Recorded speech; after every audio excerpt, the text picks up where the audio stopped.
हमारी काश्यप संहिता है गौतम तंत्र के अकॉर्डिंग, ये हमारी कंप्लीटली डेडिकेटेड है हमारी अगध तंत्र को। और जो हमारी सुश्रुत संहिता है इसका भी जो हमारा कल्प स्थान है ये भी हमारा कंप्लीटली डेडिकेटेड है हमारा अगध तंत्र। So hello everyone, welcome to our channel. So आज हम बात करेंगे हमारे अगध तंत्र के इंट्रोडक्टरी पार्ट की। सो इससे प्रीवियस वीडियो में हमने रस शास्त्र और रोग निदान के इंट्रोडक्टरी पार्ट को कंप्लीट किया था।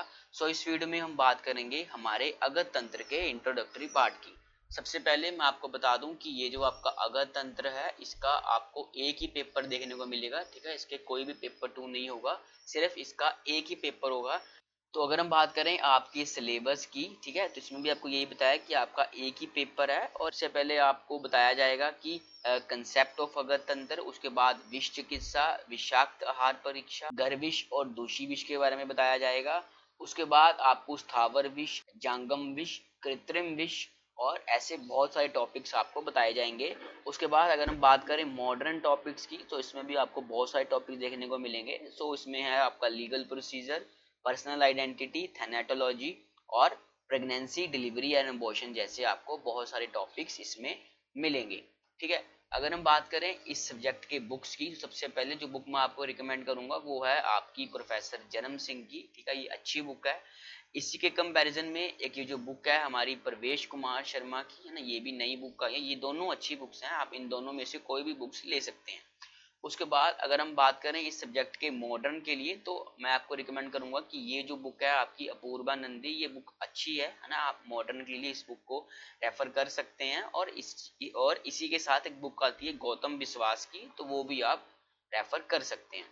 और अगर किसी बच्चे ने और डीप में पढ़ना हो, थोड़ी हायर स्टडीज करनी हो, तो आप उसके लिए ये जो बुक आती है हमारी मोदी की है ना, text book of medical jurisprudence and toxicology की, तो ये भी आप रेफर कर सकते हैं। तो ये है आपकी अगध तंत्र की बुक्स। सो अगर हम बात करें हमारी अगध तंत्र की निरुक्ति और उसकी व्युत्पत्ति की, तो इसमें क्या बताया कि जो हमारा अगध तंत्र है वो दो शब्दों से मिलकर बना है, यानी कि अगध प्लस तंत्र, ठीक है। उसमें जो हमारा गद शब्द है, ठीक है, गद शब्द जो है उसमें हमें गद धातु में अच प्रत्यय लगाने से ये जो हमारा गद शब्द बना है, जिसका अर्थ है रोग, पीड़ा या विष, ठीक है। इसमें जो हमारा शब्द अ है ये हमारा उपसर्ग है, ठीक है। अगर हम इस पूरे शब्द को कंबाइन करें तो इसका अर्थ होता है कि कोई ऐसा पदार्थ जिससे विष पर विजय प्राप्त की जा सके उसे हम अगध बोलते हैं, ठीक है। ये जो आपका शब्द गद है इसका मतलब विष होता है, पर जब इसके साथ अ जुड़ जाता है तो ये उसका एंटीडोट बन जाता है, यानी कि कोई ऐसा पदार्थ ना, कोई ऐसी चीज जिसमें हम उस विष का एंटीडोट पढ़ेंगे तो उसे हम अगध बोलते हैं। उसके बाद जो आपका शब्द तंत्र है, इसका अर्थ क्या है कि जिसके द्वारा शरीर की रक्षा की जा सके उसे हम तंत्र कहते हैं। या फिर कोई ऐसी स्टडी जिसमें हम अगध के बारे में पढ़ेंगे या फिर जिसमें हम एंटीडोट्स के बारे में पढ़ेंगे, तो वो होता है हमारा अगध तंत्र, ठीक है। उसके बाद अगर हम बात करें अगध तंत्र की परिभाषा की ना, काफी इंपॉर्टेंट श्लोक है ये, आपको याद भी करना अच्छे से। तो यहाँ पे जो हमारे आचार्य सुश्रुत है उन्होंने क्या बताया कि अगध तंत्र नाम सर्प कीट लूता मूषक आदि दष्ट विष व्यंजनार्थम विविध विष संयोग उपशमनार्थम च, ठीक है। इसकी जो रेफरेंस है वो है हमारी सुश्रुत सूत्र स्थान फर्स्ट चैप्टर का 16 श्लोक, ठीक है। सबसे पहले मैं आपको बता दूं कि जो हमारे आचार्य सुश्रुत हैं उन्होंने जो अपनी सुश्रुत संहिता है उसमें जो हमारा होल कल्प स्थान है वो हमारा अगध तंत्र को डेडिकेट किया है, यानी कि जो हमारा सुश्रुत संहिता में कल्प स्थान प्रेजेंट है उसमें हम सारा अगध तंत्र के बारे में ही पढ़ेंगे। उसके बाद क्या बताया कि अगध तंत्र आयुर्वेद की वह शाखा है जिसमें सर्प, कीट, लूता, मूषक आदि के दंश से उत्पन्न हुए विष एवं अन्य विविध प्रकार के विषों जैसे कि स्वाभाविक, कृत्रिम एवं संयोगज विष होते हैं, जिससे प्राणियों में उत्पन्न हुए लक्षणों के शमन के लिए चिकित्सा की जाती है, जिसे हम अगध तंत्र बोलते हैं। उसके बाद आचार्य सुश्रुत ने हमारे चरक सूत्र 23rd चैप्टर में क्या बताया कि विष गर वैरोधिक प्रश्न, ठीक है। इसमें जो हमारा शब्द विष है इसका अर्थ होता है जहर, है ना, पॉइजन। उसके बाद जो हमारा शब्द गर है इसका अर्थ होता है कोई ऐसा मिश्रण जो कि हमारा पॉइजनस हो, यानी कि कोई ऐसा मिश्रण, कोई ऐसा कॉम्बिनेशन जो हमारा विषैला हो उसे हम गर बोलते हैं। उसके बाद जो हमारा शब्द है विरोधिक, है ना, विरोधिक का अर्थ क्या है कि कोई ऐसा द्रव्य जो शरीर के अंदर जाकर दोषों को उत्पन्न करे या शरीर में बेचैनी को उत्पन्न करे उसे हम गर बोलते हैं। उसके बाद ये जो हमारा पूरा शब्द है विषगर विरोधिक प्रश्न, इसका अर्थ क्या है कि वह विज्ञान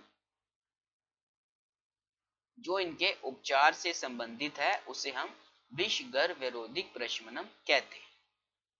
उसके बाद एक ये जो मैंने लिखा है अमरकोश के अकॉर्डिंग, इन्हें जो वर्ड बोला है जांगुलिक, ये भी आपको याद रखना है ना, ये एमसीक्यू में बहुत बार पूछा गया है कि जो जांगुलिक शब्द है वो किस आचार्य ने बताया, तो वो हमें अमरकोश में बताया गया है।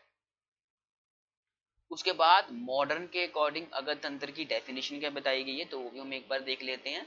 तो वो क्या है, द वर्ड अगध तंत्र is derived from two words अगध एंड तंत्र। अगध itself is derived from word gad means disease or poison. Agad means the substance which encounter the action of poison. Hence Agad tantra is a science which deals with study of gad या फिर poison and its management which is called अगध तंत्र। ठीक है, तो ये हमारी अगध तंत्र की डेफिनेशन है मॉडर्न के अकॉर्डिंग।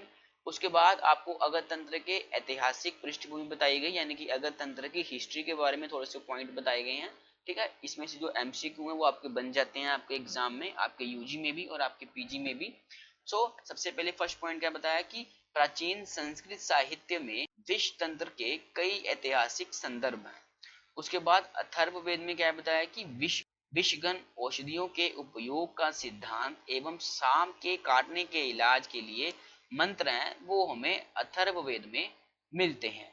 उसके बाद रामायण में क्या हमें फैक्ट मिलता है अगध तंत्र का, तो इसमें क्या बताया कि सांप के काटने के लिए शक्तिशाली जड़ी बूटियों का उपयोग हमें रामायण में देखने को मिला। उसके बाद महाभारत में कहा मिला, तो यहाँ पे क्या बताया कि करकोटक सांप राजा नल को काटकर जहर से मुक्ति दिलाता है। विभिन्न संहिताओं में विष तंत्र के कई आयुर्वेदिक संदर्भ मिलते हैं।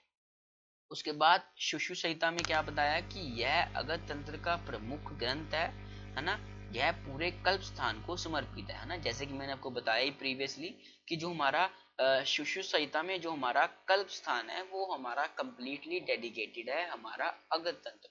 ठीक है, तो आपको याद रखना है कि जो हमारा अगध तंत्र का प्रमुख ग्रंथ है तो वो हमारा सुश्रुत संहिता है।